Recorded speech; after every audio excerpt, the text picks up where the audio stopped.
I'm ready if you can hear me. All right. Good evening and bonjour to Robert.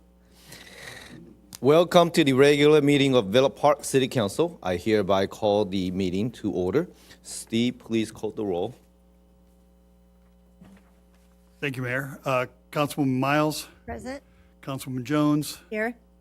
Kelly McBride, Councilman McBride, Here. Mayor Pro Tem Frackleton. Virtually here. He's remotely transferring in just for the record. And then we have Mayor Wu, Here. all present. Today I will ask Councilmember Miles to lead us in the Pledge of Allegiance, please. Sorry. Please stand if you're able. Right hand over your heart. Ready to begin? Pledge allegiance to the flag of the United States of America, to the republic for which it stands, one nation, under God, indivisible, with liberty and justice for all.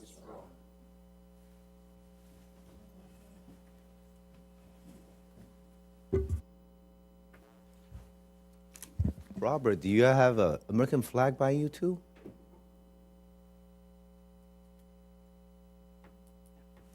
I think he has one because I saw it. All right. The Villa Park City Council and staff welcome you to this meeting, and we encourage your participation. If you wish to address the City Council, please complete and submit a speaker card to the City Clerk. Speaker cards can be found at the entrance to the City Council chambers. Speaker will call up individually during the public comment section of this meeting or during the item they wish to speak on.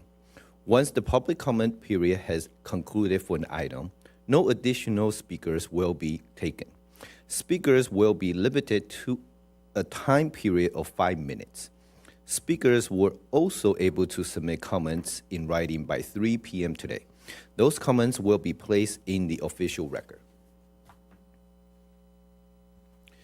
So the first item for the presentation will be the 2026 fireworks stand application lottery. So as you recall, the ordinance requires that there is a certain 3 booths that we allow. 2 of them are guaranteed, and there's a lottery if there are more than one applicant for the third thing. So at this point, we have a lottery, and we have you, whoever you want, or however you want to pick it. Typically, we let the mayor and decide how he wants to choose, but we have this. So Charisse has a little thing, and it's your preference how you want to pick them. Pick one of them. All right, well, since the fireworks get a lot of traction from the police officers, why don't we have the captain to pick one? Okay. They're folded, you can't see who they are, so. Yeah, it's good. It says Villa Park High School March in Spartans. Marching Spartans, okay, that's the marching band. Yep. Thank you, Captain. Since you're already up, you will give the report.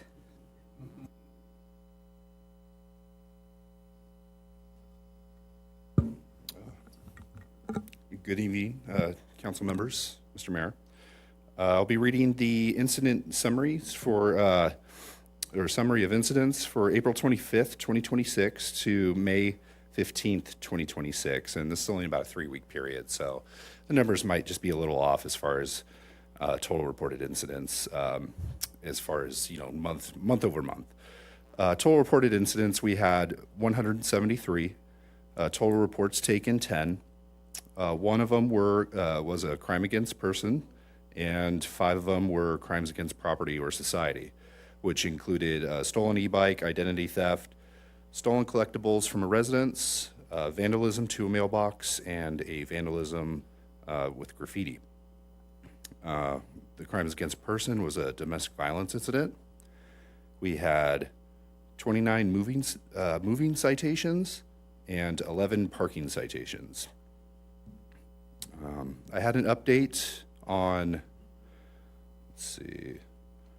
on April 25th, we hosted a prescription take-back day here at Villa Park City Hall, and our school resource officer, Adriana Vasquez, participated in that and actually collected They got the final total, which was 6 boxes of prescription drugs taken back, which was actually on par with other cities like Laguna Hills, Laguna Niguel, Lake Forest. So good amount, and that's great to hear, honestly, because any prescription drugs we could get out of people's residence, is less drugs for people, maybe children to accidentally ingest or anything like that, putting them in danger. So I'm happy to find that one out.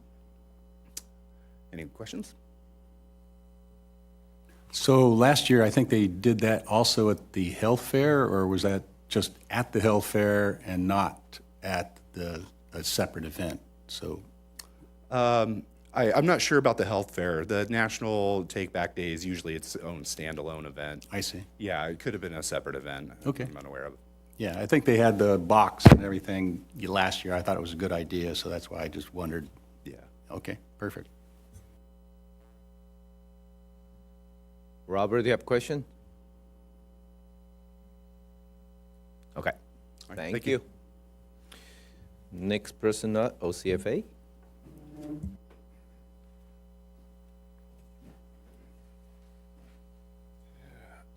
All right.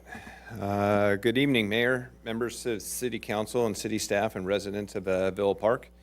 I'm Battalion Chief Tom Moon with Orange County Fire Authority. I appreciate the opportunity to provide a brief overview and update of the emergency services within the city of Villa Park. Since the last city council meeting in April, OCFA has responded to a total of 37 different incidents in the city, including 23 medical emergencies, 13 service-related calls, such as alarms and hazardous conditions, and 1 fire incident that occurred on Feather Hill Drive.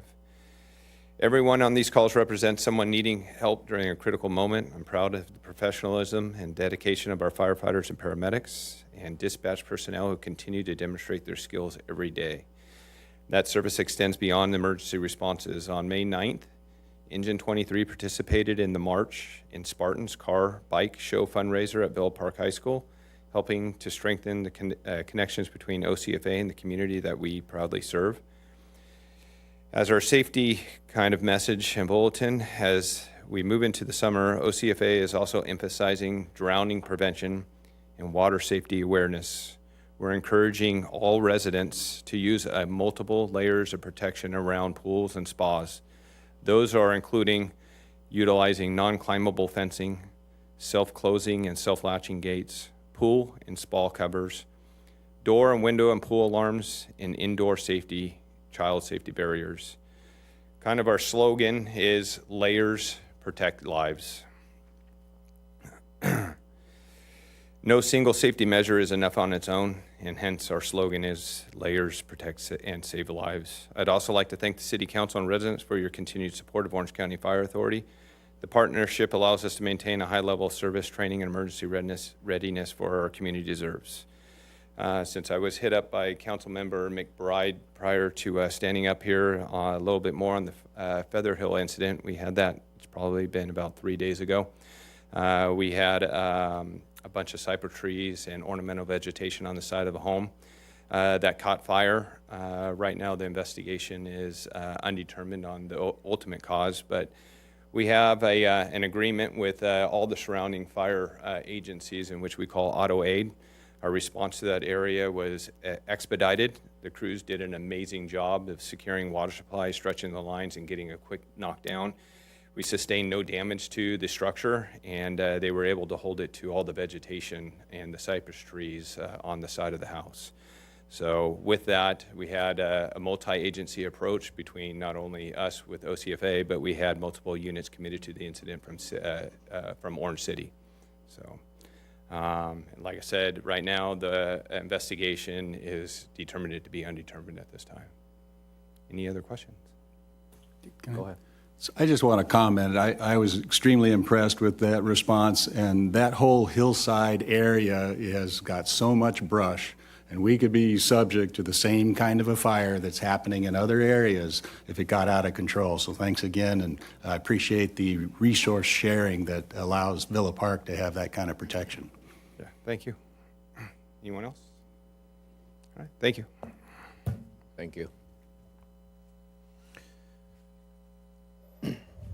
At this time, we will hear comments from members of the public to address any off-agenda items within the subject matter jurisdiction of the council, provided that no action may be taken on off-agenda items unless authorized by law. We will also be hearing public comments on each agenda item.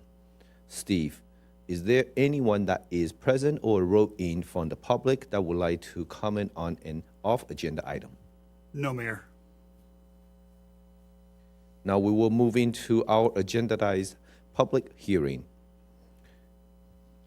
Our first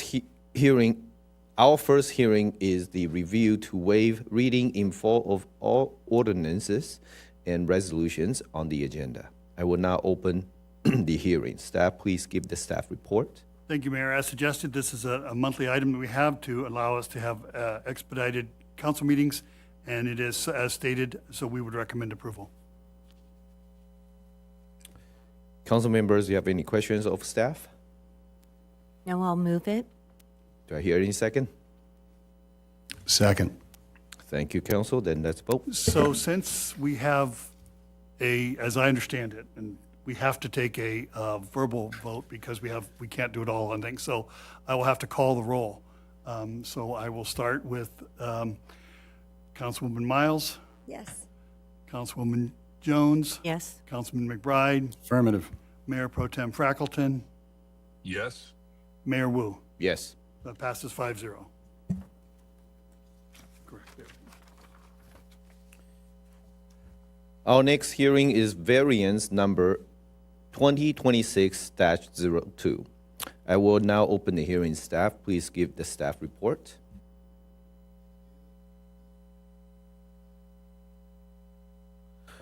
Good evening, Mayor and members of the council. Item number 2 is variance number 2026-02, a request for a new attached 209 square foot carport setback 1 foot and 6 inches from the eastern property line located at 18482 Serrano Avenue. The property is located in the single-family residential estate zone and is approximately 20,436 square feet. The property is rectangular and flat. The property is also developed with a one-story single-family residence and an attached garage totaling approximately 3,608 square feet, and also includes a detached accessory dwelling unit that is approximately 1,000 square feet. The accessory dwelling unit was recently addressed 18480 Serrano Avenue. The rear yard consists of mature landscaping and hardscape and a ground-level deck, and abuts properties that front Hillcrest Avenue. The sides are bound by 2 single-family residences that front Serrano Avenue. The existing detached ADU has an applicable side yard setback of 11 feet and 6 inches to the eastern property line. I will note that there's a typo on the first page of the staff report that calls out 11 feet 5 inches. It is 11 feet and 6 inches to the eastern property line.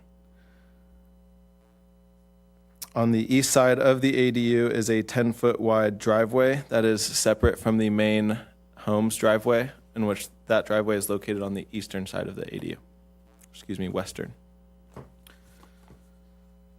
The property owners and applicants, Judy and Michael Henderson, are applying for a variance to construct the 209 square foot carport with a deviated setback to approximately 1 foot and 6 inches.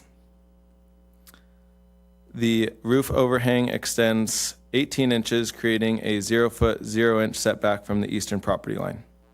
The eastern side yard is bound by an existing 6 foot tall CMU block wall, as well as landscaping on the adjacent property.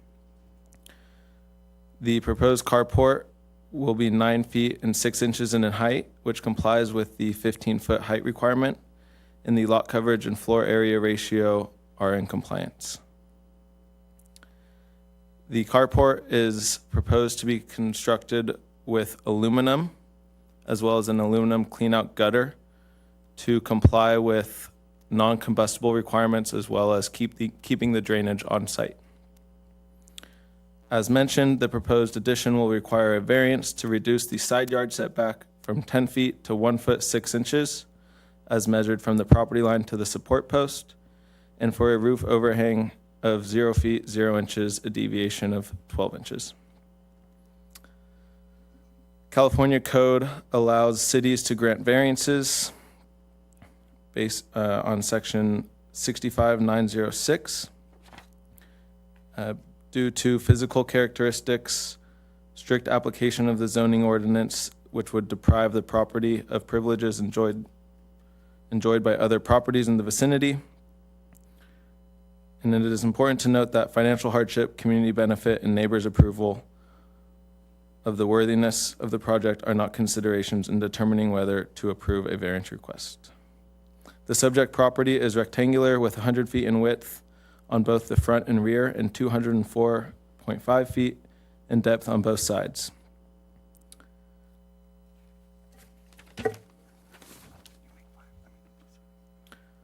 Per submitted plans, the ADU is roughly 11 feet 6 inches from the side property line, and when netting out the 10-foot setback requirement, the eastern side yard ADU parking would not be possible with the required setback. The proposed carport would be fully screened on the eastern side by existing landscaping and partially screened from the front of the street by an existing gate. City staff has determined that the lot contains numerous available areas to construct a carport for the detached ADU while remaining in full compliance with all zoning regulations, and there are no physical characteristics specifically applicable to the subject property. The proposal is not expected to have a significant effect on the environment and is categorically exempt per section 15303, new construction or conversion of small structures. Public hearings were posted in accordance with section 23-19.8, in which there were a total of 31 property owners within the 300-foot radius. Staff has received one written letter expressing support of variance 2026-02. Staff recommends that City Council deny variance number 2026-02 for the following reasons: in that the subject property is rectangular with 100 feet in width on both ends and 204 feet in depth on both sides. The subject property is flat with a standard topography for site drainage, and the subject property does not contain any physical characteristics specifically applicable to the subject property. Therefore, staff recommends that City Council adopt Resolution 2026-3641, denying variance 2026-02. That concludes staff's presentation, and I'm open to any questions the council may have. Council member, do you have any questions of staff? We do have two public speakers, just for the record. Okay. No, we will go with the staff, council member first, and then we will do the public speaker. So, Planner Likens, is that my proper title for you? Okay. Yeah, you pronounced it right. Usually I get Lickens. Yeah, right, okay. So a couple of things step out when I see your denial on this. And one of them is that in the variance process, it's important to a community just because no code can take into account for all circumstances related to a property. So when we look at setbacks, one of the things that I wanted to know from your point of view is what do you consider to be the reasons for the code and the setback of 10 feet? I don't want, because this is, I speak up from just because the code was set prior to us, so this is the existing ordinance. So prior councils have voted it, so the reasoning, we'd have to ask prior councils why they voted it. So all we have is the code in front of us. So I can't, as far as addressing intent or what the reasons for it would be difficult for us to say, and this Caden has some insight I don't have. This was a predated ordinance that has not been addressed in at least the last 10 years that I'm aware of. So But it's an important part of the variance process is that we meet the intent of the code, and that was the nature of my question. So in this case, the recommendation is to deny it, but I would say that one of the important aspects of the code is that you don't create any safety issues, you don't create any structural problems, et cetera, access, et cetera, for fire, because we all have our 10-foot setbacks filled with debris, different things that accumulate in these areas. So the reality is that if he has a fire access issue, they would be moving the car probably to evacuate, and it's just as accessible as it would be otherwise. So I believe that intent is filled. That you also, it's important that you don't cause substantial harm, which we have, you make a specific thing that neighbors' approval shouldn't be considered. But the reality is that if you had a shed and it blocked a view or things like that, it does cause concern in the neighborhood. But in this case, we have a letter of support from his immediate neighbor on that side. I would say that, the safety issue and the intent, to provide safety for his tenant and the aspect of the aluminum roof and the pine cone is actually an important aspect and has not been addressed in your report. That, was the reason that they actually initiated the idea for this carport. So I'm a little confused relative to that, and that's why I had the question about the intent, to make sure I wasn't missing something about that. Sure, I can speak on that from my general experience, and that general setback code requirements have an intent to protect nearby and adjacent neighbors and viewpoints, specifically for detached cars, carports, and detached structures, patio covers. The 10-foot requirement is pretty standard across the city of Villa Park for all setback requirements. Other than that, there's only one that goes less than, and that's a state requirement for ADUs, which is 4 feet.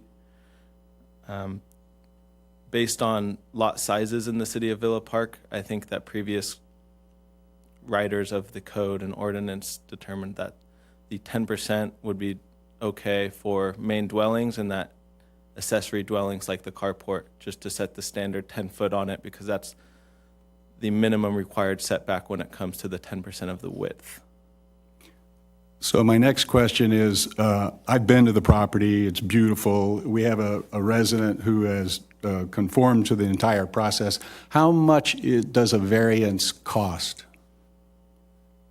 The variance fee is $3,000 with a 4% technology fee.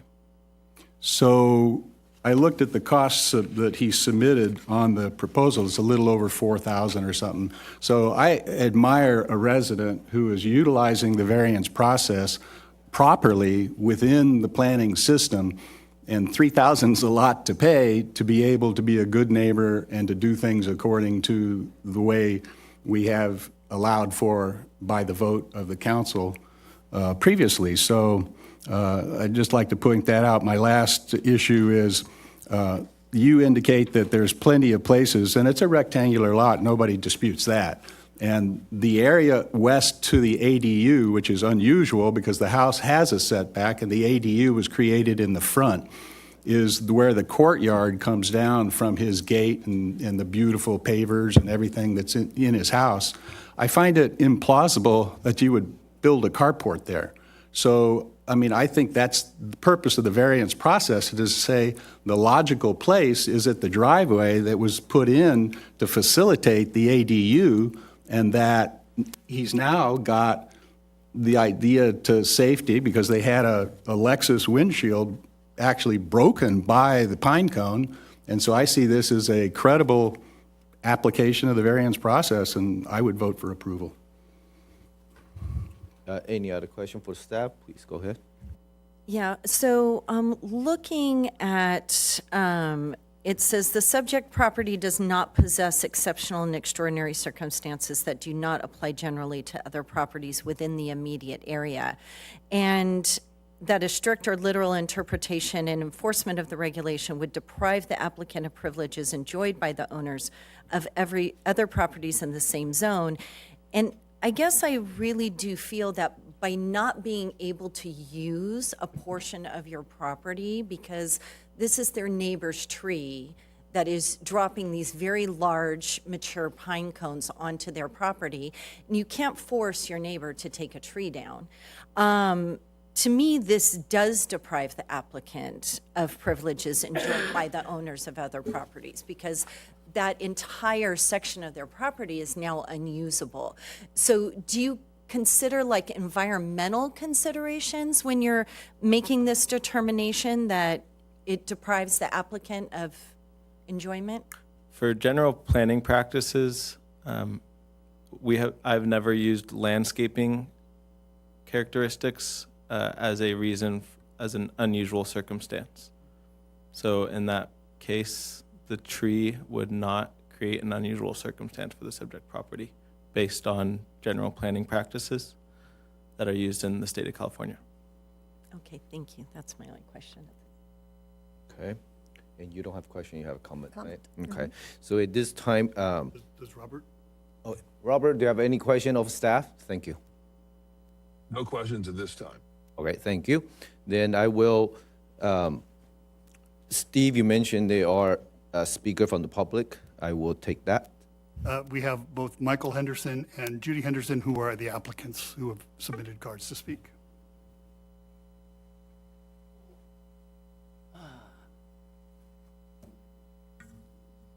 Hi, I'm Mike Henderson, and we live at 18482 Serrano Avenue in Villa Park.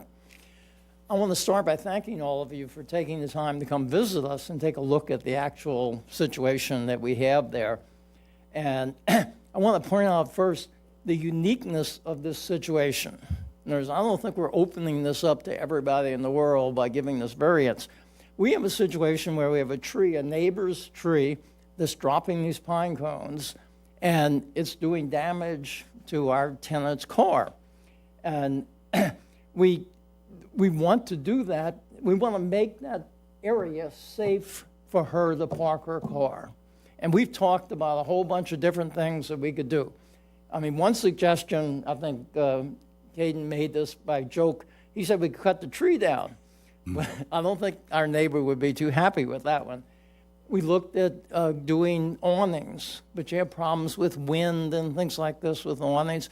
And we finally came down to about the only thing that really works is a aluminum carport, and that'll be able to stand up to the tree and to the weather and everything else like that. Our goal is to make the parking area safe. There's talk about putting a carport somewhere else. We don't want to put a carport. That's not what we're after. We're after making the parking area safe, and the carport is just the way to do that. So the idea of building a carport somewhere else has no interest to us at all. In other words, we don't even want to build a carport. Okay. There was a question about emergency responders to me. I don't think this would cause any problem to emergency responders. A carport is open on 3 sides. The real impediment to any emergency people will be the gate and whether the car is there. If the gate is open and the car is missing, I think fire people or whoever needs to get in there will be able to do it just as well if the carport is there or if it isn't there.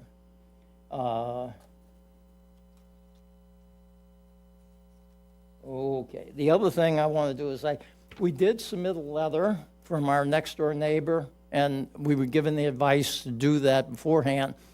We have gone and talked with all of the other neighbors on the street, and we explained to them what we want to do and why we want to do it, and none of them have expressed any concerns to us whatsoever. In fact, most of them gave positive support to us.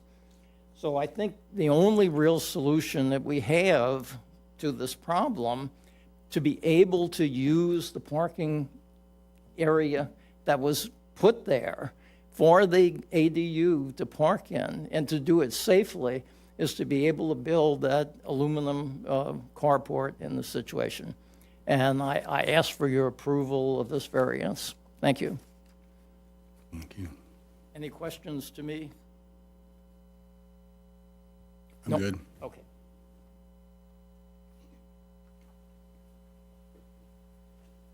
Well, thank you again to all of you for coming and taking time to look at our situation. And as everybody said, our situation is unique. Nobody wants to have a broken windshield. So why doesn't she park somewhere else? Well, if you parked her car in our area, which accesses our garage, another car would make our access to our garage going in and out a little bit tricky. Every time you go in and out of your garage, you'd be backing around and wiggling around another car parked there. Totally impossible to construct a carport there when even having a car with no carport is hard to get around. So that makes the whole situation very impractical for her to park anywhere else. In addition, she can't park on the street because there's a no parking zone for school reasons during school hours. So it seems to me that our only solution is a carport cover. It's just a little thing, and it's common sense. So I really hope you can support our position. Thank you. Jordan, could I ask a question of Ms. Henderson? Go ahead. So, Mrs. Henderson, how long has your residence lived in the ADU? 8 years. And you said she's a teacher? No, she's a retired person, and she's a widow. Retired. Yes. And she's pretty happy to live in Villa Park? Delighted, absolutely, and she's actually been a winner of the Hospitality Award for Women's League at one year, some years past, and so forth. She's an active member of Women's League in the city. Well, I'm deeply involved in the Southern California Association of Governments that we're establishing what they call RENA standards. And so to facilitate the ADU is highly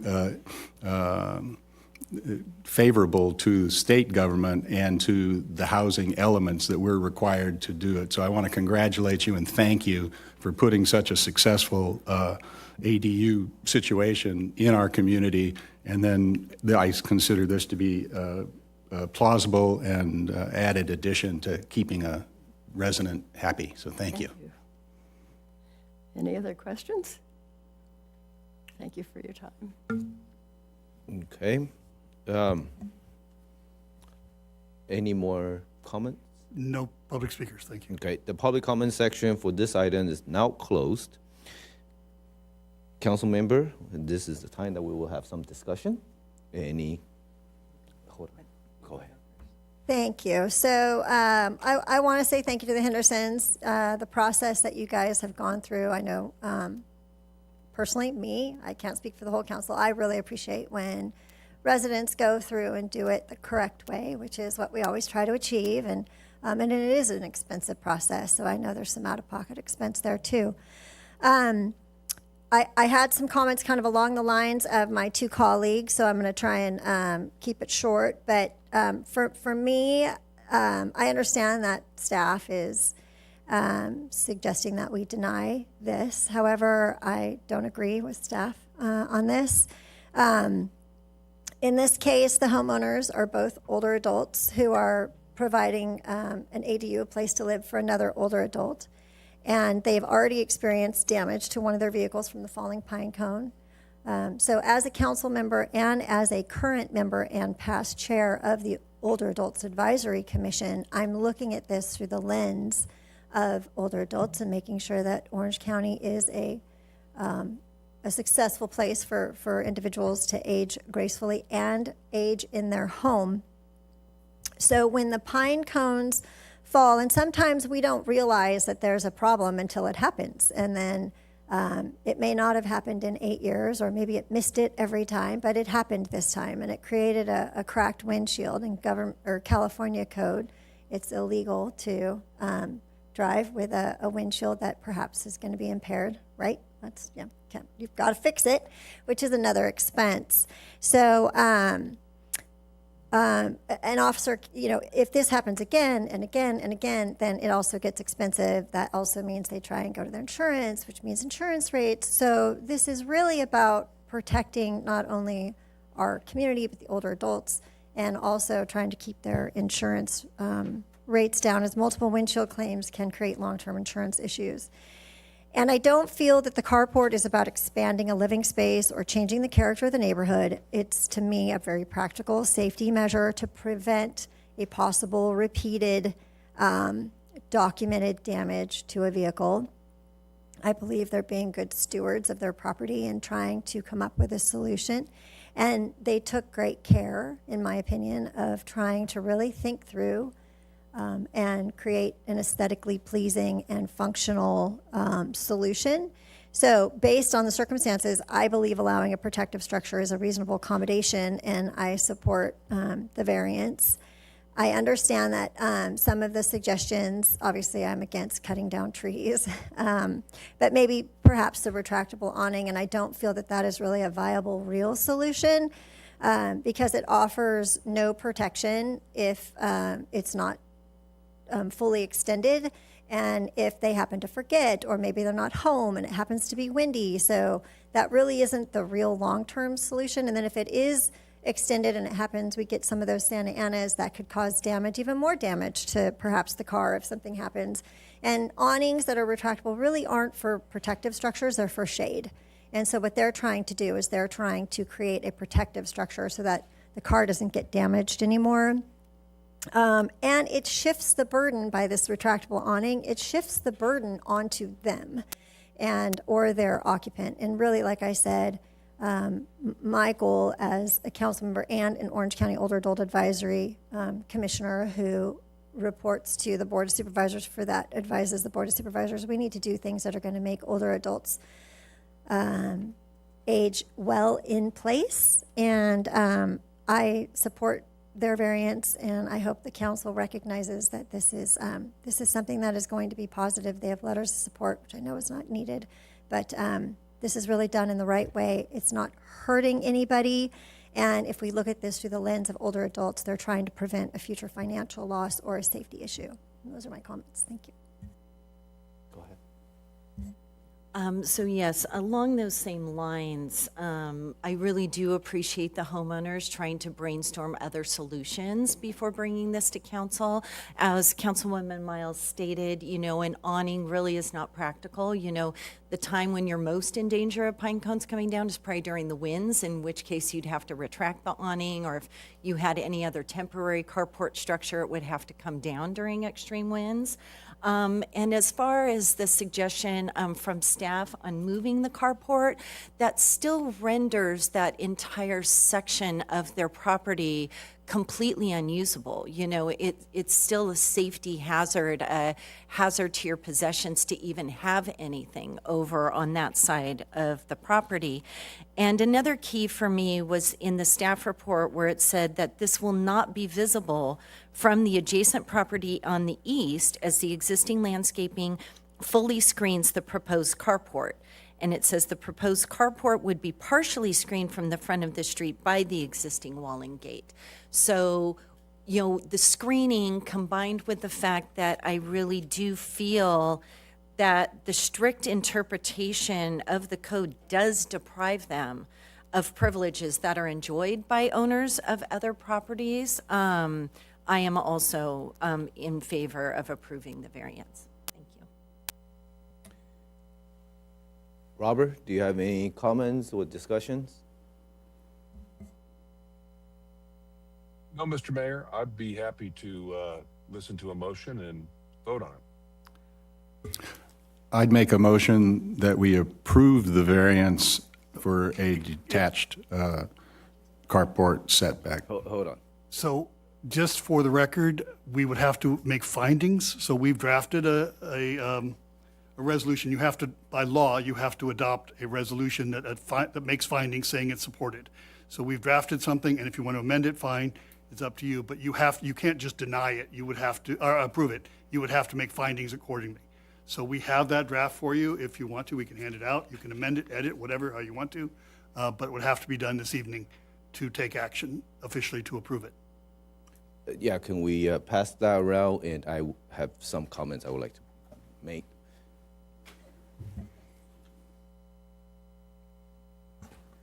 So I'll just add some detail while that draft is being passed around. The city manager is absolutely right. Approval or denial is based on the findings in the government code, which you'll see in both the draft denial resolution and the draft approval resolution.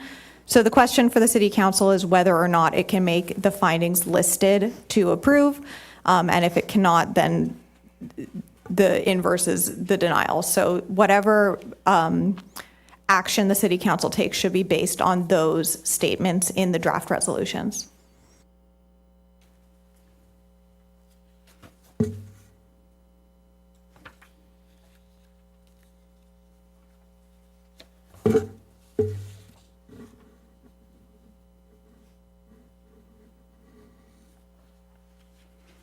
So I can make a motion now to adopt resolution number 2026-3641? Before you do that, may I speak? Sure. Thank you. I appreciate the residents had gone through the proper channel, just like my colleague mentioned. I also understand why my colleague would like to move this forward and protect the property and also respect your rights to enjoy your property. And all three of you who reside on the property, we consider as older adults, so I certainly want to protect that. From my understanding of variance, the property need to be very unique in its own way. This property is a complete flatland rectangle. I do personally feel bad that your neighbor have full mature pine tree that had caused damage to your renter. I do certainly feel bad for that. My concern is more, you're asking practically zero setback. I would like to ask the staff and also my colleague, what is the, if I recall correctly, there was a property on Lincoln. They had a patio that was built with zero setback. And that property was also perfectly rectangle. Our city has asked the property owner to tear down because it's a violation of setback.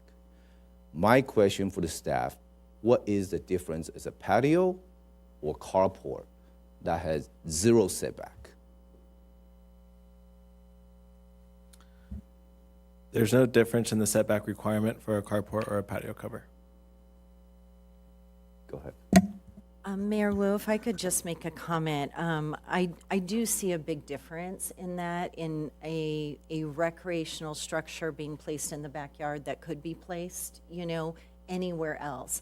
This is a section of the property that just happens to be on the property line because of the danger posed by the neighbor's trees. And to me, that's the unique component here, is it is completely out of the applicant's control what the neighbor has on their property. They are unable to cut it down. If it was, a few feet over and it was their tree, then, perhaps we could ask, okay, remove your tree and then you won't have the pine cones coming down on your property that are posing the safety and property damage issue. However, this is their neighbor's tree, which I feel poses a very unique problem in that they are unable to use an entire section of their property because of an issue posed by this tree on their neighbor's property. So I feel that is the difference, as opposed to a structure that you could put anywhere. This has to go there. And generally speaking, having something right on the lot line like that, I'm generally not comfortable with that. However, I do feel that the situation has made it to where this is the best way that they can protect and then enjoy their property. And if I could just read this section of the new resolution into the record, it's section 2 findings that the strict or literal interpretation and enforcement of the regulation would result in a practical difficulty or unnecessary physical hardship inconsistent with the objectives of the zoning code. And I really do feel that it results in a practical difficulty and an unnecessary physical hardship. So that's why I'm in favor. Can I May I add on to that? So I agree with my colleague, but also I think the difference between, as you mentioned, the carport and a patio cover is the carport's functionality is to prevent further financial loss, and a patio cover is not. So that's how I look at it.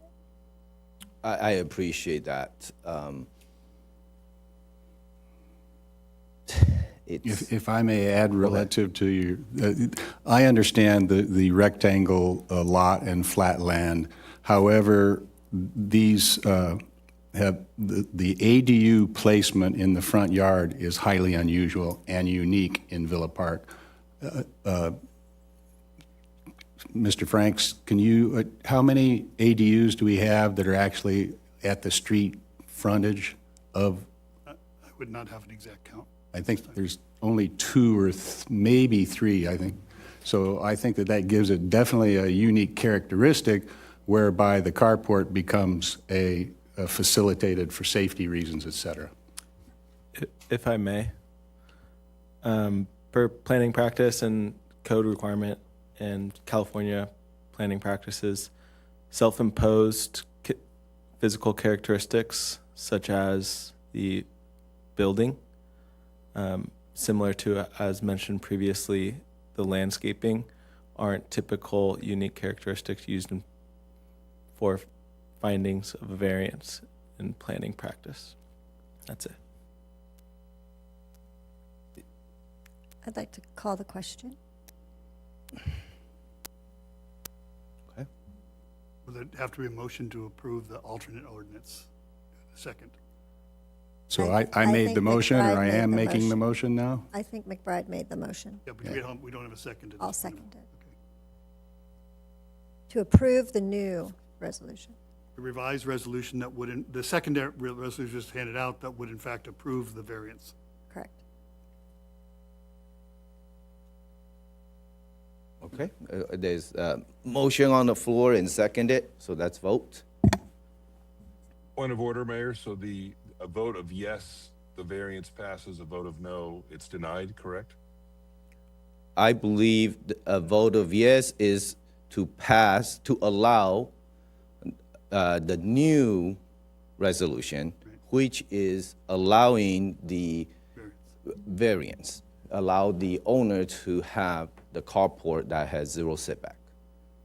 That's correct. I understand that's correct. Thank you so much for that. But did council member, Mayor Portem receive the same? No, at that point, we didn't hand it out to him. So I think that Councilwoman Jones referenced it, so she read it from it, so the findings would be there, which is the important element. Mayor Portem, would you like us to read out loud the new resolution entirely for you, or you're comfortable with what you gathered? I will be comfortable abstaining because I think it's going to happen with me or without me. Okay, thank you for that. Then in that case, let's vote. Okay, so we'll start with a roll call vote again. Councilwoman Miles, Yes. Councilwoman Jones, Yes. Councilman McBride, Yes. Mayor Pro Tem Frackleton, Abstain? Mayor Wu. Abstain. So it passes by a 3-0-2 vote.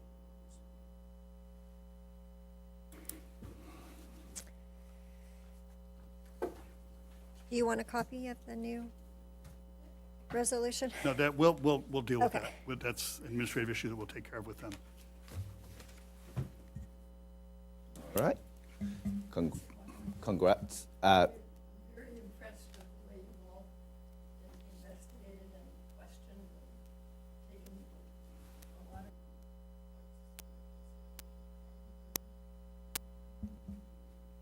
Thank you.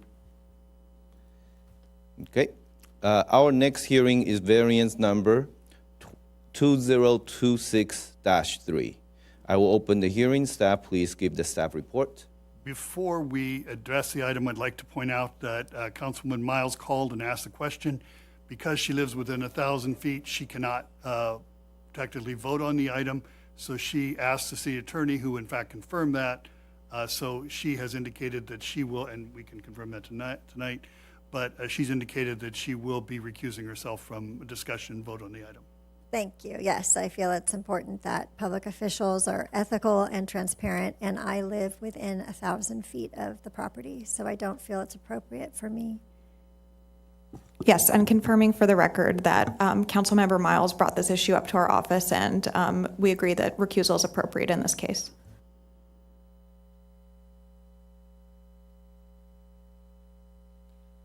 And with that, Caden will go ahead and give the. Item number 3 is variance number 2026-03, a request of approval to exceed the maximum allowable height of 6 feet within the required rear yard setback area for a new 75-foot long, 2-foot tall composite fence addition for a total of 8 feet tall along a portion of the west and south rear property line immediately adjacent to Center Drive and Santiago Boulevard, located at 10182 Squires Circle. The property is located in the single-family estate, residential estate zone, and is approximately 20,988 square feet in size. The lot configuration is irregular and has a flat topography. The property is constructed with a one-story single-family residence and attached garage totaling approximately 5,245 square feet. There is an existing pool located on the northwest side of the building in the rear, in which the rear yard also consists of a grass yard area and detached trellis patio cover to the rear of the existing pool. The property is relatively flat with no outstanding slope angle, but it is important to note that the property does have an angle from west to east. Currently, the site is bound by an existing 6-foot tall panel fence with CMU pillars along the rear, which run along Center Drive in Santiago. The existing fence along Santiago Boulevard is screened by hedge landscaping, and there's no landscaping screening along Center Drive. The rear property line is adjacent to 2 public right-of-ways, Santiago and Center Drive, in which the height of the fence on the public right-of-way side along Center Drive is 72 inches tall, 6 feet, in which the height of the fence, same fence, on the property side ranges from 5 feet 8 inches to 5 feet 10 inches, showing that there's a 2 to 4 inch difference between the grade level on the public right-of-way along Center Drive versus on site, on the property side of the fence. Variance 2026-03, as mentioned, involves a request to construct an additional 2 feet in height to an existing 6-foot tall fence along a portion of the rear property line. The portion of the addition will begin at the northwest corner of the site along Center Drive and extend for approximately 75 feet, wrapping around the exterior rear property line to the northeast intersection of Center Drive and Santiago Boulevard. The primary intent is to construct a taller barrier for property privacy, as the property is immediately adjacent to a busy intersection with heavy vehicle traffic, pedestrian activity, and associated noise and visibility.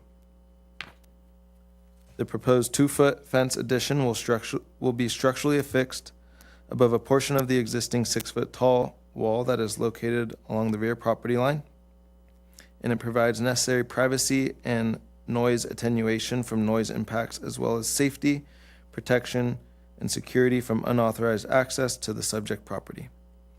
The engineering and planning department determined that the proposed fence addition will not result in a line of sight issue for pedestrians or vehicle traffic traveling along Santiago Boulevard or Center Drive.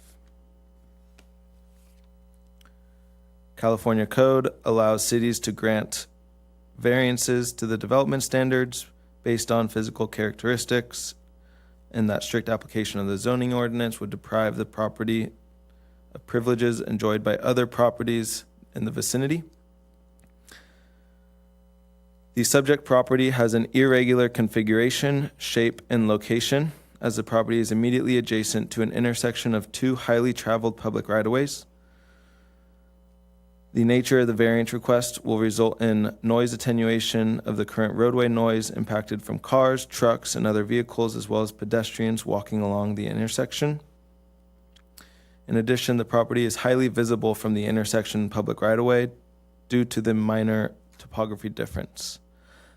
The topography height of the footprint of the home is approximately 345 feet above sea level rise. The topography of the existing location of the fence is approximately 341 feet above sea level. These existing conditions and circumstances create a lack of privacy and quiet environment typically available to properties in the vicinity, and the property contains factors considered a hindrance or disadvantage to developing the subject property and fully complying with the development standards of the city's zoning ordinance. Variance 2026-03 is not expected to have a significant effect on the environment and is categorically exempt per section 15303, new construction or conversion of small structures. Public hearing notices were mailed out and posted in accordance with section 23-19.8, and a total of 31 properties were identified within the 300-foot radius. City staff has received 3 written letters of support related to the variance request, and city staff recommends approval of variance number 2026, subject to the findings and conditions of approval contained in resolution 2026-3642, and that the council find the item categorically exempt per section 15303. That concludes staff's presentation. I'm open to any questions the council may have. Council, do you have any question of staff? Robert, do you have any question of staff? No questions of staff. Would you like me to comment or? Wait for that. Thank you. Okay. Is there anyone here to speak at this hearing? We have no comments requested. Can you should have done a blue card. Right. While the card is handy, it's also not required. So as a former city council member and mayor, I just wanted to, hopefully this is a slam dunk one, but offer my support for this project. I passed by that intersection. I'm familiar with the residents there, and it certainly qualifies as a unique property and circumstance that the variance would, as staff has recommended, should be approved. So I just wanted to briefly add my support behind this one. Thank you. Thank you for that. And I see the applicants are here. Would you guys like to speak, or you will be all right? If you like to speak, you gotta come to the microphone. Thank you. Mayor Wu and esteemed council members and staff, no faculty. I was just going to say, if you don't need me to waste your time, I will, unless you have any questions for us, would be grateful to get out early. Okay, I appreciate that. All right, the public comment section for this item is now closed. Now I will open up for discussion, and Mayor Potem, you mentioned you have a comment. Go ahead. Yeah, my comment is I think staff did a great job, and I agree with their recommendation. And certainly just driving in what has to be one of Villa Park's more busy intersections, it seems obvious that a 2-foot gain on that fence height is reasonable, and I would support it. Thank you for that. Any other comment from council? Otherwise, I will entertain a motion. I will move it. Do I hear a second? Second. Okay, let's vote. Okay, we'll get into the roll. So will Councilwoman Jones, Yes. Councilman McBride, Yes. Mayor Pro Tem Frackleton, Yes. Mayor Wu, Yes. passes by a 4-0-1 vote, with the one being a recusal by Councilwoman Miles. Great. I'm waiting for Councilmember Mayo to come back.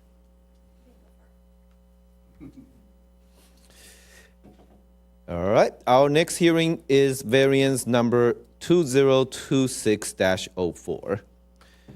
I will now open the hearing. Staff, please give staff report. Item number 4 is variance number 2026-04, a request to reduce the minimum required accessory building side yard setback requirement of 10 feet to 5 feet along the western side property line, and the front yard setback requirement of 30 feet to 13 feet and 8 inches along the southern front property line for a new 352 square foot detached patio cover at 9761 Darren Drive. The subject property is currently improved with a 2-story, 4,469 square foot single-family home and a single-story, 1,269 square foot detached garage. The western side yard was recently demolished due to repair of damaged retaining walls, walkways in the area that occurred from previous mature landscaping. The rear yard is currently under a remodel process under permit number 2026-0058 to remodel the previous pool, add a rock slide, construct a new retaining wall and a patio cover, and to include additional associated landscaping.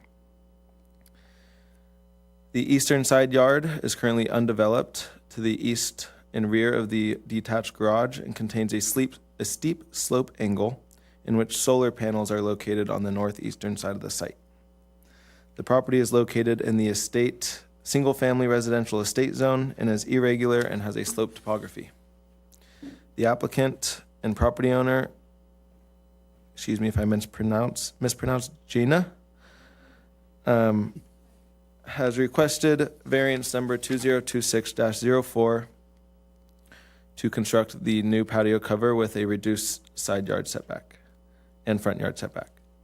The detached patio cover will measure 12 feet in height, complying with the 15-foot height measurement, and will measure 22 feet in length and 16 feet in width, complying with the lot coverage and floor area ratio requirements. The proposed patio proposes a 5-foot setback from the western side property line as measured from the face of the support post with a roof overhang of 12 inches. The front yard setback is proposed to be 13 feet 8 inches setback from the supporting TV wall of the patio cover with a 12-inch overhang. The patio would be constructed on existing finished grade, which is at a higher elevation of approximately 12 feet above the adjacent public right-of-way and approximately 13 feet above the adjacent single-family residence to the west. The property slopes at a downward angle from the northeast corner of the site to the southwest corner of the site and is currently bound by an existing retaining block wall, which varies in height with a 42-inch tall wrought iron fence on top. California Government Code Section 65906 allows cities to grant variances based on physical characteristics, and that strict application of the zoning ordinance would deprive the property owner of privileges enjoyed by other properties in the vicinity. The subject property has an irregular shape that has 2 property lines to be considered the rear property line, and the western side property line has a depth of less than 100 feet, which is unusual for properties in the vicinity. The existing topography is sloped from the northeast corner to the southwest corner.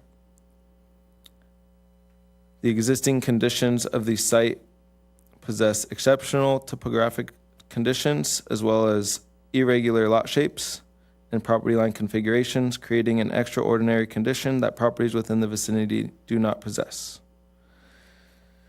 Variance 2026-04 is not expected to have a significant impact on the environment per section 15303, and public hearing notices were posted and mailed in accordance to section 23-19.8, and there were no letters of support that were received by staff or letters of opposition. City staff recommends approval of variance number 2026-04, subject to the conditions of approval and findings outlined in resolution number 2026-3643, and that the council find the item categorically exempt per section 15303 of the California Environmental Quality Act, That concludes staff's presentation. I am open to any questions the council may have. Thank you. Council member, do you have any questions of staff? I Go have ahead. one. The pool that is on property, that was there prior, right? That's not their pool. So in building their, what is it, not a gazebo, my brain's now. The Patio cover. Patio cover, thank you.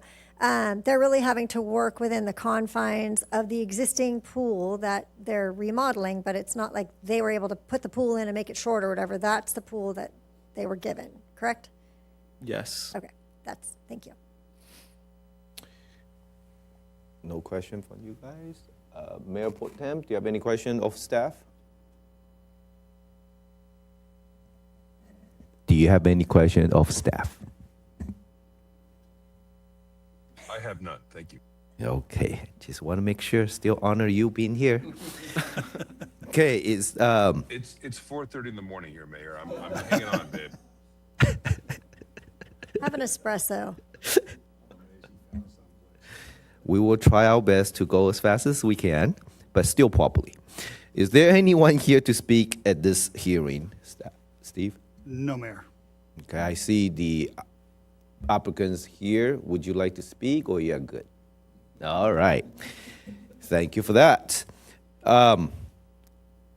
Let's open up for discussion. Yeah, I'll just say, I think this is just a textbook variant situation where we have a very, very unusual lot configuration, and so I am personally in favor.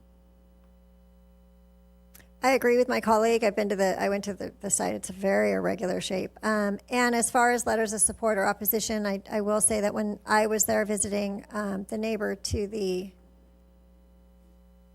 east, came out, and we had a chance to chat, the homeowner and the neighbor, and she said, is this going to impact me? Is it closer to me? I said, no, it's farther away. She's like, fine, it's great. So even though it's not an official letter of support, there was indicated to me support by her her neighbor, which, as we all know, is not a requirement, but it is nice to have.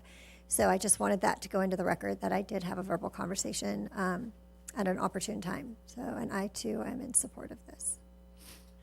Okay, then can I entertain some motion? I'll move it. I'll second. Okay, now second. Let's vote. Okay, Councilwoman Miles? Yes. Councilwoman Jones? Yes. Councilman McBride? Yes. Mayor Pro Tem Frackleton? Yes. Mayor Wu? Yes. Passes 5-0. And can I make a comment, just because the homeowner said to me, can we put some WD-40 on the gate? Because they have another house off of Bishop, and they said that every time the gate opens and closes, they can hear it. So you're welcome. Okay. Now we will consider our consent calendar. All items on the consent calendar are considered routine and are usually enacted by one motion approving the recommended action listed on the agenda. Any member of the City Council, staff, or the public may request an item be removed from the consent calendar for discussion or separate action. Council member, are there any items from number 5 to 6 that you would like to remove from the consent calendar? Okay, seeing none. Is there a motion to approve? I'll Move move to it. approve. Mayor Wu, before taking a motion, I would just like to confirm with the city manager that no comments were received on any consent calendar item. No. Okay, thank you. All right. I'll second. Okay, there's second on the floor. Let's vote. Councilwoman Miles? Yes. Councilwoman Jones? Yes. Councilman McBride? Yes. Mayor Pro Tem Frackleton? Yes. Mayor Wu? Yes. Passes by a 5-0 vote.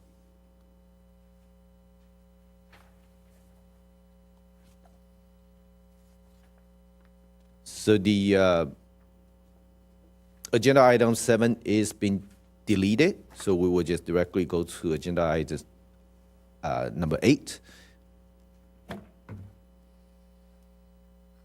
Our next item is First Amendment to the Building Staffing Services Contract with VCA Cope Group. Staff, please give the staff report. Thank you. As you're aware, we contract with VCA to do our building official, building inspector, and senior permit technician services. With that, we have a clause in there that allows them to approach us each year for a CPI increase.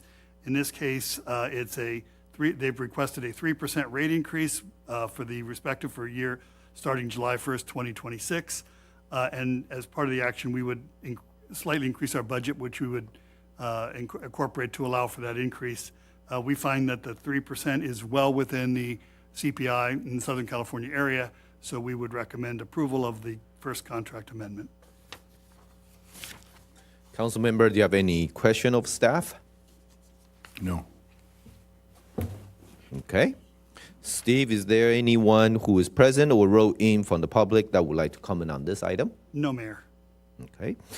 In that case, the public comment will be closed and we will have a discussion. If there's no discussion, can I entertain a motion? Move to approve? Do I hear a second? Second. All right, let's vote. Councilwoman Miles, Yes. Councilwoman Jones, Yes. Councilman McBride. I'm going yay, but that's Y-E-A. Okay. Mayor Pro Tem Frackleton, Yes. Mayor Wu. Yes. Passes by a 5-0 vote. Okay. Our next item of new business is the approval of the contract agreement for plain check services with VCA for fiscal year 2026 to 27. Staff, please give the staff report. Thank you, Mayor. As you recall, last month we approved from Malad. We have 3 different providers that do our plan checks. We increased them all to 50,000, so we're negotiating through the process. So this is the second of the 3. VCA would be our second, and we would recommend basically sign the agreement for $50,000 for fiscal year 26-27, consistent with the actions previously taken for Malad, and will be taken again for Sagecrest, our third firm, accordingly. Council member, do you have any question of staff? Just that this is already part of the budget, right? This is something Correct. that you We're incorporating it under budget, but we need to, the contract is actually Okay. separate from the budget, so Yep. we need to take action there. Thank you. Okay. Steve, is there anyone who is present or wrote in from the public that would like to comment on this item? No, Mayor. Okay, public comment will be closed. Do we have any discussion or I will entertain a motion? Okay, someone like to make a motion? I'll move it. Do I hear a second? Second. Okay, let's vote. Councilwoman Miles, Yes. Councilwoman Jones, Yes. Councilman McBride, Yay. Mayor Pro Tem Frackleton, Yes. Mayor Wu. Yes. Passes by a 5-0 vote. Now we would discuss the city manager's report. Thank you, Mayor. At this point, you've got the monthly report. We are working on finalizing the budget document based on recently we held our second public workshop for the budget for fiscal year 26-27. We're now working on finalizing the document so that we can adopt it on June 23rd. And with that, we're moving forward. Otherwise, I'm available to answer any questions or anything else that's become our priority project for the next month. Council member, any questions? No, thank you for your report. Oh, I'm remiss if I don't, and I know each of you would do. We did meet with the Southern California Edison on the PSPS process, and I would defer to the council members to talk about takeaways from that meeting. But I just want to say I participated, and I think I was appreciative that Southern California Edison came in and talked to us about it. But the details I'll defer over, and that's something that is noted in the report, but the details again I'll defer. Thank you for that. So now we are on the last item, so hopefully we can go briefly for Mayor Pro Tem. Now it is time for council member meeting attendance reports, starting with Law Enforcement Advisory. No meeting?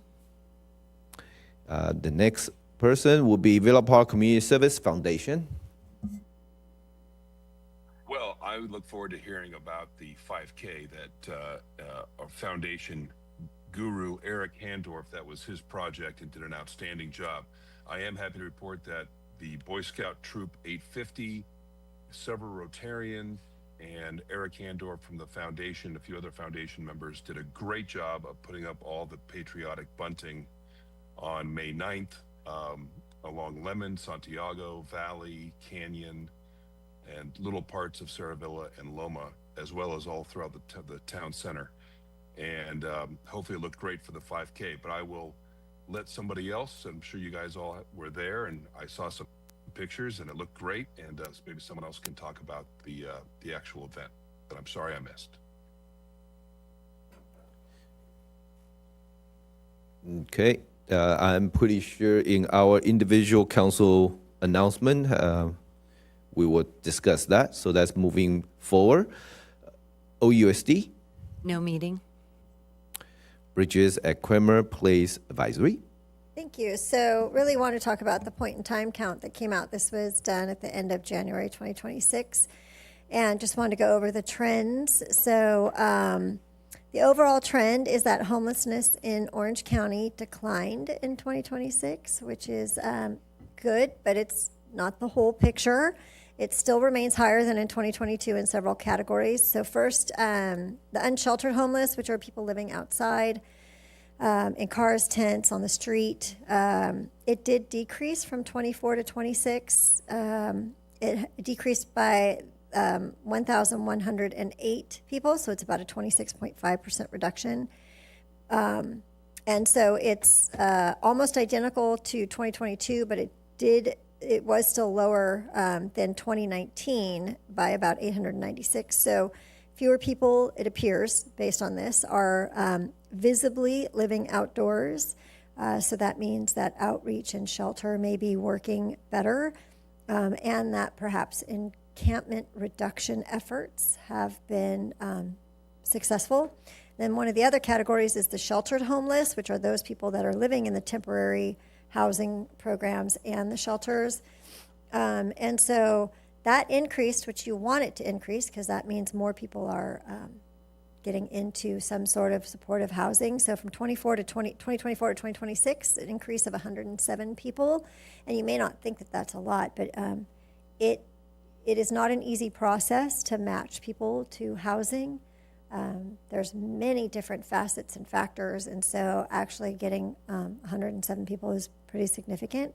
That is the highest sheltered count in all of the 4 years, and it's very positive, indicative of more people are hopefully receiving the services. So the total homeless population, it decreased, which is good. It's about a 13.7% reduction from the point in time count in 24 to 2026. So that's a good sign. We have a lot more to do, but it's better than the other way. That's it. Thank you. Thank you. Next report would be OCFA. Okay, Orange County Fire Authority, we met on May 12th, the Operations Committee, which I proudly chair. And the good news is for our local residents is that our primary engine that serves Villa Park, engine 23, is going to be upgraded, still on the schedule to be upgraded. Looks like it's going to be in August. Right now, they're running about a 20-year-old fire engine, and it'll be put in backup status, and we'll have a gently used from a more busy station in Orange County moved over to Fire Station 23. So we'll have a better engine coming our way. The unfortunate news with the idea of when they do the rebuild of Fire Station 23 sometime in the next 3 years or so, of having the backup emergency communication center at that site has been delayed and maybe not possible, not feasible, because the tower, the communication tower that they want to put on that site to communicate with others, the line of sight doesn't work. They can't seem to make it work. So we're talking about options and possibilities, but that may go away. However, it is still being looked at as a backup for a backup data center for the entire OCFA. And that's the report. Thank you. The next report would be Orange County Library Advisory Board. No meeting. Friends of Villa Park Library.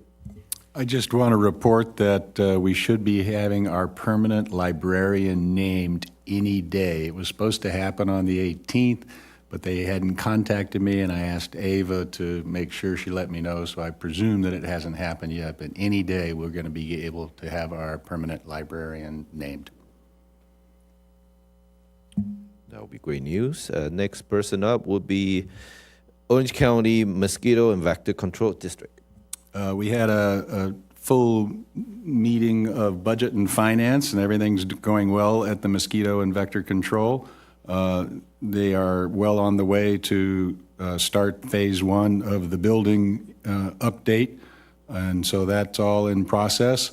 The monthly report for Villa Park indicates that we had one service request for mosquitoes, so that's a good news in the fact that it hasn't been extensive here. They've initiated the request down in Mission Viejo where they're doing the SITs, which is sterile insect treatment, where they breed the sterile males, and it's a fascinating process by which they actually separate the females from the males. Turns out the females are heavier, and so they run them through a waterfall and they separate out in the various levels of that. Not sure what the implication is there, but it allows the males to then get put in little containers and irradiated, so it's probably a good thing for the rest of them anyhow. That process is actually, the study is well underway and showing that they release 10 sterile males for every actual male that is counted, and this is happening down in Mission Viejo. They're showing it is depressing the population, so that's good news for future treatments without poisons or pesticides. We had 13 pools inspected here in Villa Park, and they would either add mosquito fish or other non-chemical treatments. And other than that, we have 39 acres that we treated this month but I don't know how that affects us necessarily. But anyway, things are going well, and mosquito and vector is underway. And again, be very vigilant on standing water. Doesn't take them long to breed, and all they need is a half inch or less, and even moist soil they can breed in. So, thank you. Thank you. Next report will be Orange County Older Adults Advisory Commission. Thank you. So we met on May 8th, and the Orange County Master Plan for Aging team presented its second quarterly progress update since the plan launched on August 26, 2025. The update showed continued progress across all the priority initiatives, and there are 4 of them. Priority initiative number 1 is housing security. Number 2 is resource fairs. And then that's like 2A. And then 2B is public information campaign, which is the initiative that I was a member of. And then the 4th one, which is called number 3, but because of 2 being broken up, it's the enhanced care coordination. So the key accomplishments include the completion of the 2 new resource guides, which was this priority initiative 2B, the one that I was involved in. And I think we can put it, I think I sent this to you guys, right? So we can put it online, and this is a really great resource. One is for older adult resource guide, and the other one is for the caregiver resource guide. It is going to be available either Office on Aging, hopefully we can put the link in for our feeder, but also through OC Navigator. And then the housing security and enhanced care coordination initiatives are also making progress by developing a countywide housing resource inventory.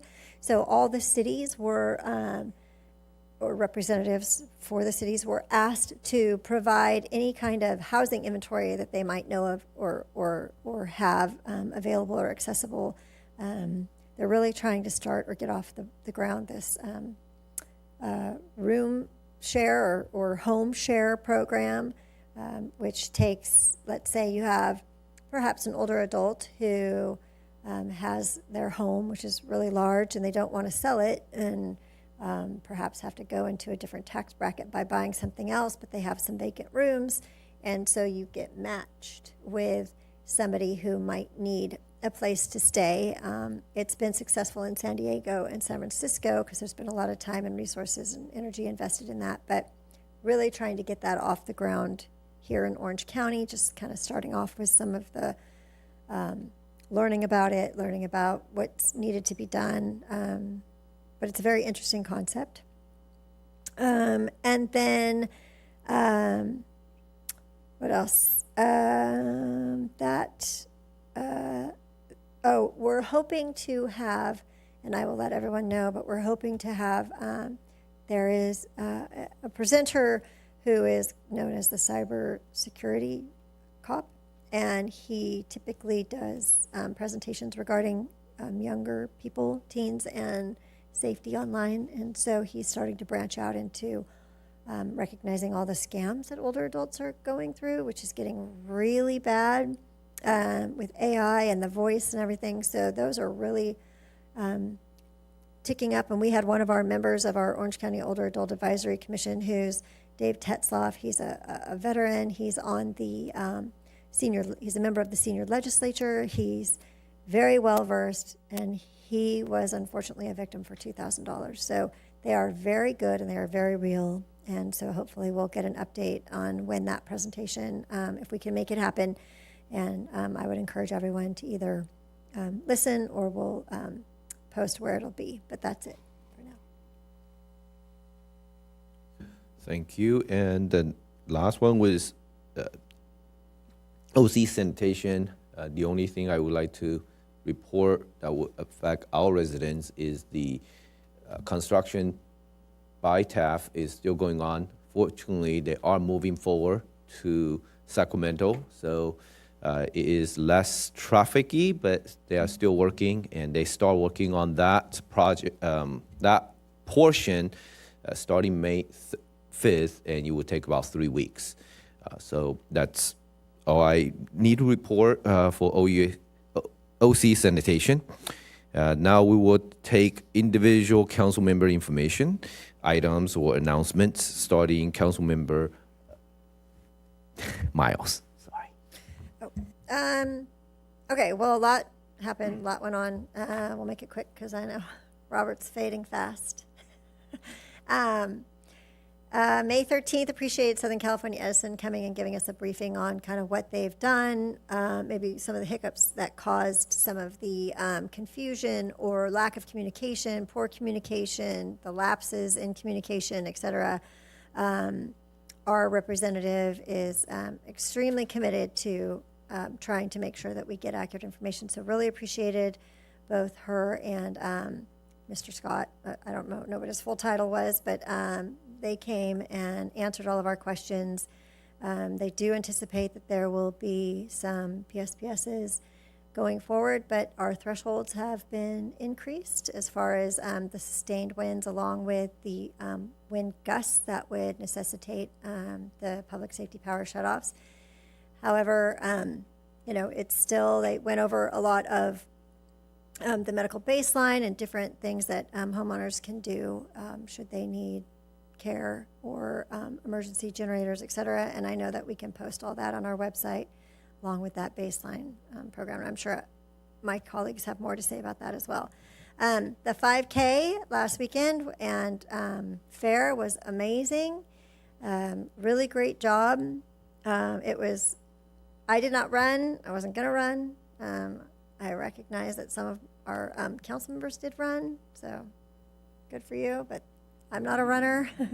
But it was just such a great event. I believe there was 450 people that ran, and hats off to those that organized it, those that went out and the volunteers, especially, Michelle Gonzalez, the foundation. I know that there were many people, I'm forgetting, I'm sure a whole bunch, but it was great. Councilwoman Jones and I were able to hold the finish line for the women, so that was really exciting, and it was just a great event, community event, and I had so many positives from people that kept saying this was fantastic, so thank you to those that put that on. It was fabulous. May 1st was the Special Olympics. We were all invited, at least I think we were all invited. I was unable to attend, but I've been in the past. That was a great event to see some of our special needs kids from some of our local schools here in Villa Park participate. And then May 4th was the budget meeting. Always appreciate staff doing such a thorough job and being very prepared and answering all our questions. Unfortunately, I missed Jill Kulai's celebration of life. I was out of town. I heard it was amazing. She is will be sorely missed, and condolences to the family. And then looking forward to, I believe it's May 27th is the Serrano public hearing for the water rates, and want to wish all of our grads, not just at Villa Park High School, but perhaps those promoting from junior high or else from elementary, great success and safe grad night. So that's it. Thank you. Thank you. Councilmember McBride? Of course, I have to start, since, do they have the camera on me yet? Where do we, I don't get the camera on this side of the thing. You missed it, Councilman Frackleton. I have my little medal here. There we go, okay. These things came out great. And we had a blast, and I think Mayor Jordan Wu finished ahead of me. I ran it in 31 minutes in the 60 to 69 group and finished 12th. And I'm looking forward to taking top prize next year because my birthday is in 2 weeks. So I missed the 70 to 79 group. Otherwise, I could have had a first place medal for sure. So this was an excellent event. And again, thanks to you to Eric Handorf and the others at the Community Service Foundation for all their hard work. I was especially privileged to be Villa Park's delegate to the Southern California Association of Governments at their regional conference at the beginning of May.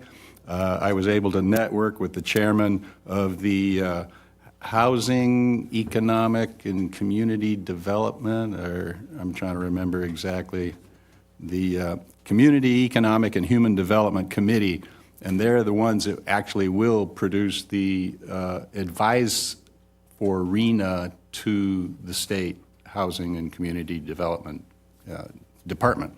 So that all worked out well, had great networking, and it was a very, very good conference. John Dimitru was there from City of Orange and various ones. And I also want to call out our Councilman Jones for her previous attendance, and I had no idea how involved the delegate gets, so thank you again for everything you've done at the SCAG conferences previously.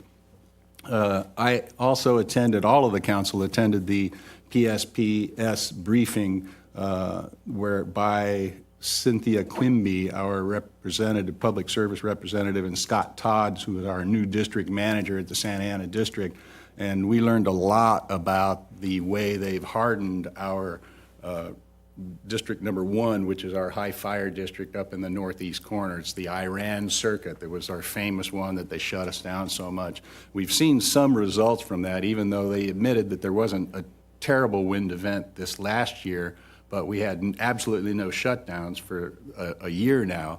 And we believe that now, since the administrative caught up with the work that they've done to put us into the higher wind categories. So of course, climate change is what it is, and the winds are what they are, but they believe that it would be a much lower probability that we will reach the was it 40 wind, our new standard, which I think is like 40 knots sustained. So, but don't quote me. I also attended the Serrano Water District Rate Review Study meeting on May 14th with Council Member Jones and Frackleton, detailing the reasons that our infrastructure will need capital expenditures over the next 5 years, which is the motivation to increase rates, much like all of the districts across Orange County and the Desert Southwest. The fact is that a lot of our infrastructure in Villa Park is as much as 40 to 60 years old, including the large water storage tank at Taft and Sycamore, which will be a very expensive restoration. It should be noted that the majority of our residents will see no more than a $20 increase in the bill, and many below that at around 16 or less. So we do like our landscaping. We have large lots and not a lot of meters, so I think that they've done a good job at Serrano Water District helping keeping the rates within reason. I'm proud of our Rotary Youth and Vocational Committee that I hosted at my house on May 12th for supporting junior achievement this year, and I will make sure to include details on where our young adults can attend to this program to foster their career and educational goals. It's an excellent program to prepare for positions of responsibility. It doesn't take that much time out of their schedule to learn the public speaking and how to manage and they'll have mentors from the business community. So I think that's a huge addition to what's available to our students. And I was finally privileged to receive a small baby hippo from Jill Kulai's collection, and it now sits prominently in my curios cabinet to remind me of what a stellar citizen she was here in Villa Park. So I attended her memorial ceremony. It was wonderful. That's it. Okay, Councilmember Jones. Yes, thank you. So, as my colleagues have mentioned, on May 4th, we had our second budget meeting, and I am consistently proud of the City of Villa Park staff and our council for continuing to make a balanced budget our top priority. Last week, as my colleagues have also mentioned, we had a briefing from Southern California Edison on PSPS. They are preparing better for events going forward with more comprehensive line hardening and undergrounding plans and better communication. However, they did caution that their 2026 updates mean that communities may experience more PSPS events due to the different guidelines. So it is imperative that our residents be prepared for these events. If you or a neighbor has a health condition that necessitates consistent electricity, please contact Southern California Edison. They can sign you up for their medical baseline program and ensure that you receive a generator when, not if, but when the power goes out. So we will be putting this information in the feeder, so please look out for it. As Councilman McBride mentioned, I attended the Serrano District Rate Study Session, also attended the Villa Park 5K and Health Fair, and really have to call out again, as my colleagues have, Eric Handorf and Michelle Gonzalez. This event was the result of months of work from both of them. And so it was just really so fantastic to see all of the runners and vendors who attended. We're so grateful to the Villa Park Community Services Foundation and all their volunteers for making these community events happen. So it was just a great event, and I've heard so much from our residents about how wonderful it was. I do not personally run, but Mayor Wu and Councilman McBride did a great job for all of us. I was also happy to attend an authentic Taiwanese dinner hosted by Mayor Wu at his home with chefs flown in from Taiwan and programs from the Taipei Economic and Cultural Office in Los Angeles. It was absolutely delicious and wonderful to see other local officials such as our Assemblyman Philip Chin, City of Orange Councilman John Dimitru, and OUSD trustees Andrea Yamasaki and Sarah Pelly. I was also at the citywide bunting deployment, as we called it, on May 9th. Thank you so much to Troop 850 for all the hard work. And more thanks go out to Mayor Pro Tem Frackleton, who didn't give himself any credit when he talked about it, and Eric Handor for putting up a lot of the bunting themselves, particularly in the Ralph Center and throughout key intersections in the city. So the city looks great, and it's been great to see everyone come together to decorate the city for the country's 250th celebration. And to kind of continue on the USA 250 theme, big thanks to the Villa Park Women's League for beginning the patriotic paint jobs on all of the fire hydrants throughout the city. I should say not all. We have 7 approved locations from Serrano Water District. But these look amazing, and we're looking forward to enjoying their patriotic spirit for years to come. Also, all of the USA 250 Boulevard flags have also been posted throughout the city. We have covered Lemon, Center, Taft, Santiago, Lincoln, Valley, and most of Mesa. In addition, we kind of scattered some others on some other high traffic streets. But I would like to emphasize, because I actually just got a question today from a resident, we are not permitted to post the flags on any post that has any sort of traffic or parking sign for safety and enforcement reasons. So if you don't have one on your street, we have definitely put enough of them around so you do not have to travel far to see one. So we are happy to see all of our residents enjoying one. So thank you so much. That's my report. Okay. Mayor Pro Tem Frackleton from Paris. And Councilwoman Jones, those flags do look great. Great job on that. I think it's terrific, and I know my street got one, and the street next, and the street next. So we're excited up my way. Okay, on April 30th, I attended the virtual meeting of the ACC-OC on wildland fire prevention. And it kind of foreshadowed what we learned on May 13th at our Southern California Edison meeting, which is both groups are predicting higher fuel loads, which means if we have windy conditions and the dry weather, that it's going to be potential for big wildland fires. So be aware of that. OCFA is always planning for it to be a bad season, and they'll have their red flag warnings and act appropriately. But hopefully it goes smoothly, but everyone seems to be expecting the worst. May 4th, attended the budget meeting. Staff, great job. On May 6th, I was so pleased to represent Mayor Wu at City Hall when we had second graders from Villa Park Elementary come over. Mrs. Urbanski's class, Mrs. Tombrello's class, and Mrs. Kaminsky's class. And those kids were terrific. They asked great questions. Their parents asked great questions. Of course, our school resources officer in the back with her police car was much more exciting than what I had to say in City Hall there, but it was really a great event. And they also went to the library as well and had a good presentation there. So that was fun. We mentioned the bunting. Jill Kulai's celebration of life on May 11th was so well done, and her sons did such a great job. It's amazing an 87-year-old would have so many people show up. It's rare to have somebody in that age group still have so many friends, family that are such a part of their life, because as our people age, their networks decrease because of attrition. But they were all out there, and it was a great event. I mentioned the May 12th OCFA Ops meeting, May 13th Edison, May 14th Toronto Water. The bad news is rates are going up. The good news is we're not at the high end, we're not at the very low end. We're kind of in the mid to low as far as what we pay for water in Villa Park. And then I want to thank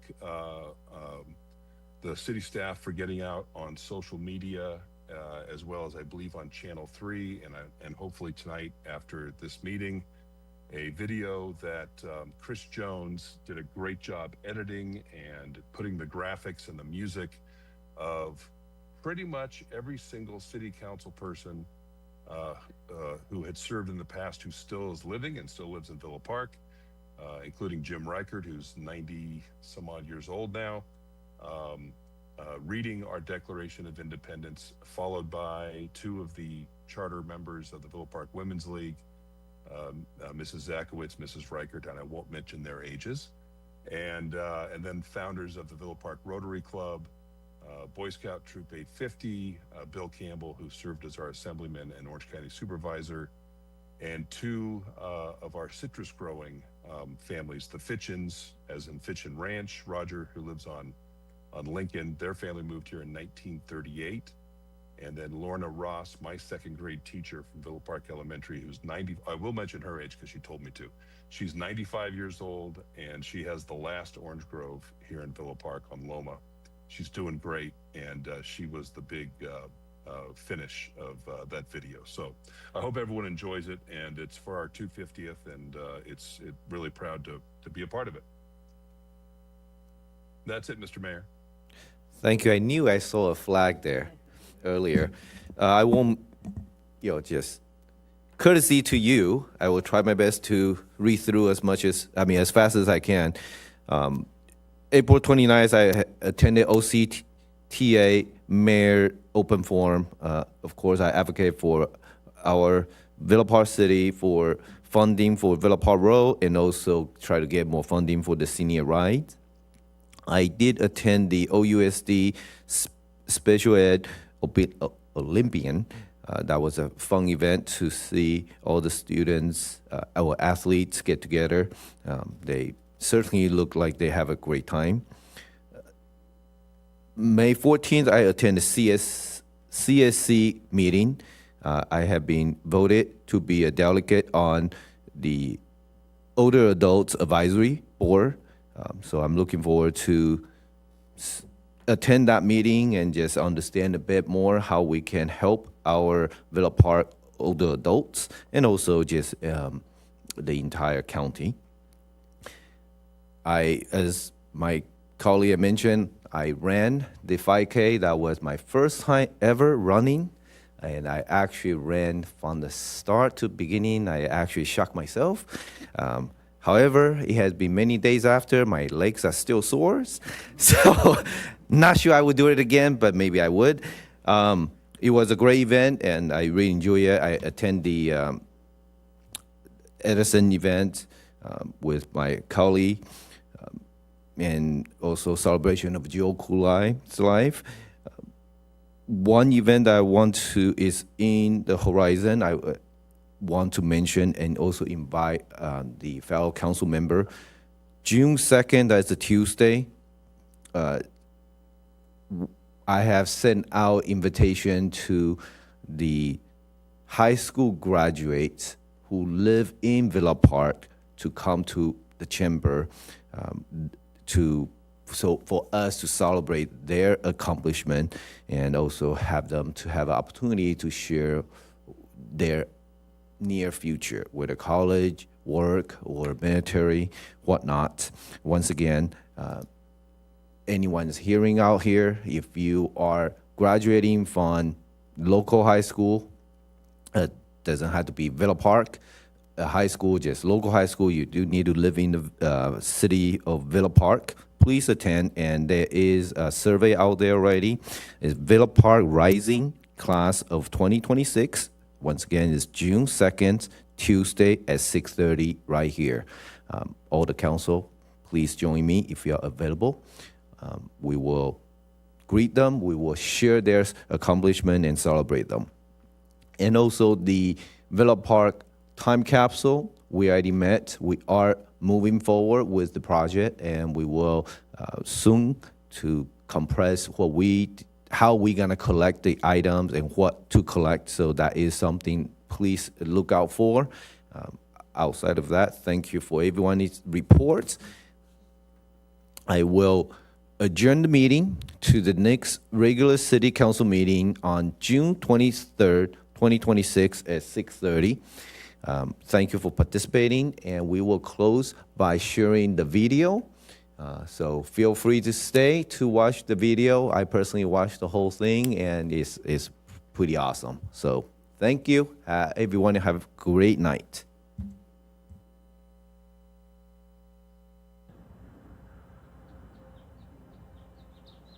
The Declaration of Independence. In Congress, July 4th, 1776. The unanimous declaration of the 13 United States of America.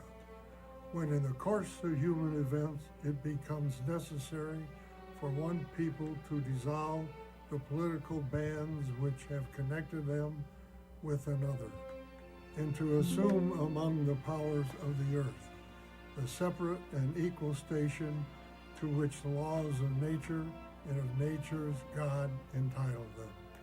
A decent respect to the opinions of mankind requires that they should declare the causes which impel them to the separation.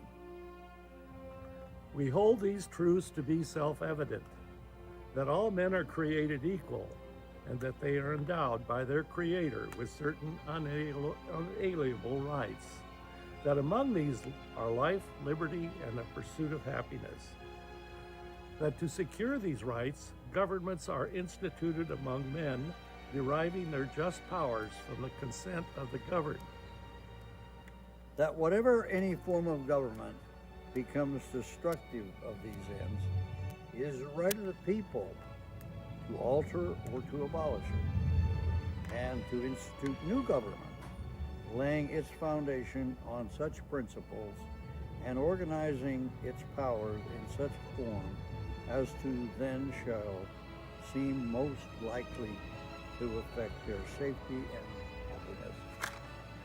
Prudence indeed will dictate that government long established shall not be changed for light and transient causes, and accordingly all experiences have shown that mankind are more disposed to suffer all evils are sufferable, than to right themselves by abolishing the forms to which they are accustomed. But when a long train of abuses and usurpations, pursuing invariably the same objective, evinces a design to reduce them under absolute despotism, it is their right, it is their duty to throw off such government and to provide new guards for their future security. Such has been the patient sufferance of these colonies, and such is now the necessity which constrains them to alter their former systems of government.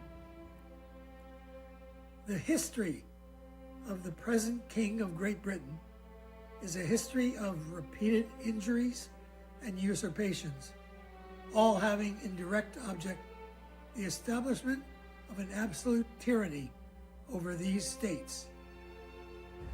To prove this, let facts be submitted to a candid world. He has refused his assent to laws, the most wholesome and necessary for the public good. He has forbidden his governors to pass laws of immediate and pressing importance, unless suspended in their operation till his assent should be obtained. And when so suspended, he has utterly neglected to attend them. He has refused to pass other laws for the accommodation of large districts of people, unless those people would relinquish the right of representation in the legislature, a right inestimable to them and formidable to tyrants only. He has called together legislative bodies at places unusual, uncomfortable, and distant from the depository of their public records, for the sole purpose of fatiguing them into compliance with his measures. He has dissolved representative houses repeatedly for opposing with manly firmness his invasions on the right of the people. He has refused for a long time, after such disillusions, to cause others to be elected, whereby the legislative powers incapable of annihilation have returned to the people at large for their exercise.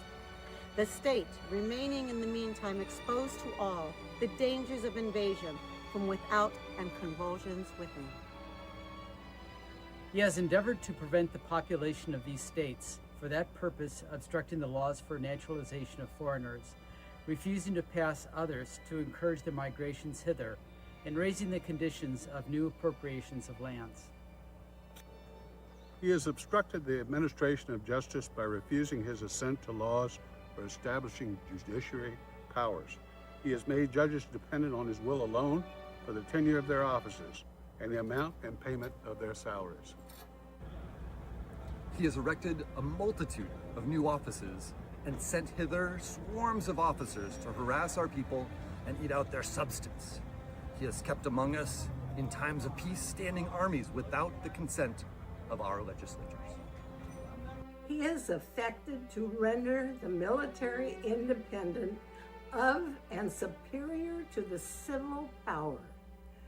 He has combined with others to subject us to a jurisdiction foreign to our Constitution and unacknowledged by our laws, giving his assent to their acts of pretended legislation. For quartering large bodies of armed troops among us, for protecting them by a mock trial from punishment for any murders which they should commit on the inhabitants of these states. For cutting off our trade with all parts of the world, for imposing taxes on us without our consent, for depriving us in many cases of the benefits of trial by jury.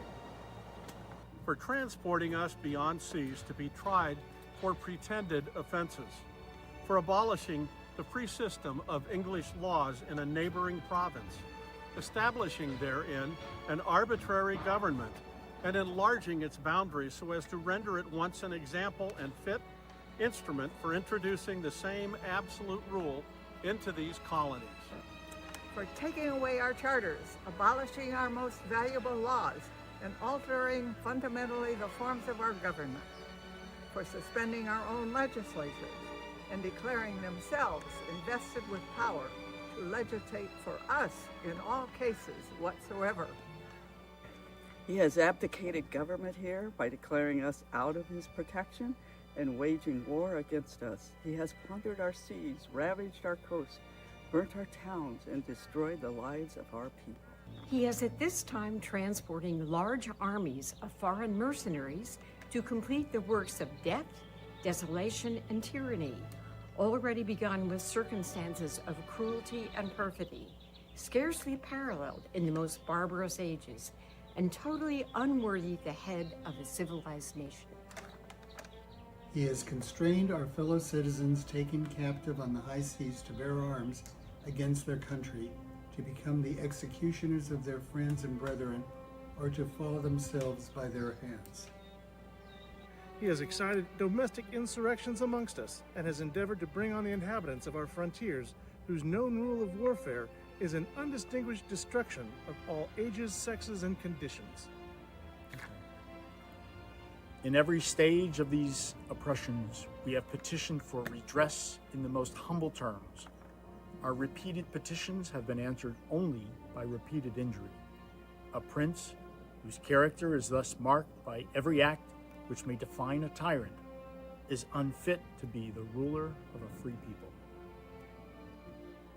Nor have we been wanting in our attention to our British brethren. We have warned them from time to time of attempts by their legislators to extend an unwarrantable jurisdiction over us. Okay. We have reminded them of the circumstances of our emigration and settlement here.